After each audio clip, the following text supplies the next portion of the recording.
अस्सलाम वालेकुम दोस्तों, ड्रामा से कठपुतली अब अपने अख्ताम को पहुंचने वाला है। ऐसा लगता है बहुत जल्द इसकी लास्ट एपिसोड नशर कर दी जाएगी। अरीबा को अपना मकसद हासिल करने के लिए पैसों की जरूरत होती है, लेकिन उसे समझ नहीं आता कि पैसों का इंतजाम कहाँ से करे। फिर उसको याद आता है कि पप्पू ने ताबीन के लिए इतने सारे जेवरात लिए हुए हैं, क्यों ना उनको बेच के पैसे हासिल कर लिए जाए। वो चुप करके पप्पू के कमरे में जाती है, उन जेवरात को इकट्ठा करती है और वहाँ से भागने की कोशिश करती है। वो समझती है कि अयान घर पे नहीं होगा। जैसे ही वो सीढ़ियों तक नीचे आती है तो अयान फौरन घर में दाखिल हो रहा होता है। अरीबा उसको देख के बहुत डर जाती है। अयान भी बड़ा परेशान होता है कि अरीबा इतनी परेशान क्यों है। वो उसे पूछता है सब खैरियत तो है। अरीबा कहती है हाँ सब कुछ ठीक है।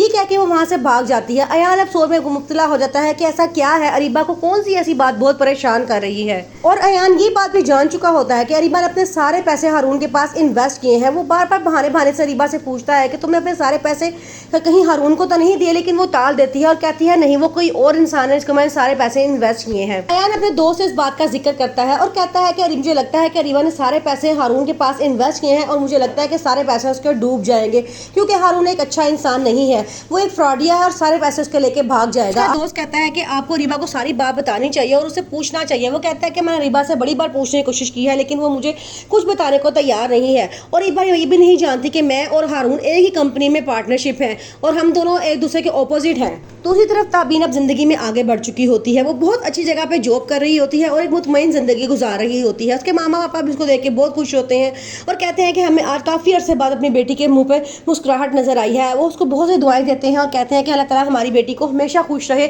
इसी तरह वो हंसती और मुस्कुराती रहे। आगे से ताबीन कहती है कि जब दिल पे सारे बोझ हल्के हो जाए तो इंसान के चेहरे पर नजर आ ही जाता है कि वो बहुत खुश है। अयान की मामा पूरी तरह चाहती है कि अयान को अरीबा के जादू से बचा सकें। वो हर वक्त अयान पर नजर रखती हैं कि कहीं ये दोनों इकट्ठे ना हो, लेकिन अरीबा बार बार कोई ना कोई ऐसा मौका ढूंढ लेती है जिसमें वो अयान के सामने मजलूम बन जाती है और अयान को पिछली बातें बार बार याद करवाती है कि वो उसकी पहली मोहब्बत रह चुकी है। अयान भी सारी बातें भूल चुका होता है और अरीबा को दोबारा से अपनाना चाहता है और ये बात उसकी मामा नहीं चाहती। वो चाहती हैं कि ताबीन ही उनके घर की बहू बने, क्योंकि वो अरीबा के अज़ाइम से जानती हैं कि अरीबा ऐसी खतरनाक औरत है कि अपने मकसद को हासिल करने के लिए वो किसी को भी नुकसान पहुंचाने से गुरेज नहीं करेगी। लेकिन अयान उसकी बातों में आ जाता है। वो अयान को बहुत कहती है कि तुम उसके पास ना जाया करो। वो रातों को भी लेट सोना शुरू हो जाते हैं कहीं ये दोनों आपस में मुलाकातें ना करें, लेकिन अरीबा कोई ना कोई ऐसी तरकीब लड़ाती है जिससे वो अयान के और करीब से करीब होती जाती है। वो जान के अयान के सामने अपनी तकलीफों अपने दर्दों का रोना रोती रहती है और उसे बार बार उसकी माजी की मोहब्बत याद दिलाती रहती है, जिसमें अयान अब उसके पूरी तरह काबू में होता जा रहा है। अयान उसे साफ कहता है कि तुम मुझसे पिछली बातें ना किया करो, मैं वो सब कुछ भुला चुका हूँ और अब तुम भी उन सबको भूल जाओ। लेकिन वो बार बार उसके सामने रोती है और कहती है कि मैं बहुत शर्मिंदा हूँ, मुझसे बहुत बड़ी गलती हो गई है। वो इस तरह की बातें कर रही है ताकि अयान उसके काबू में आ जाए।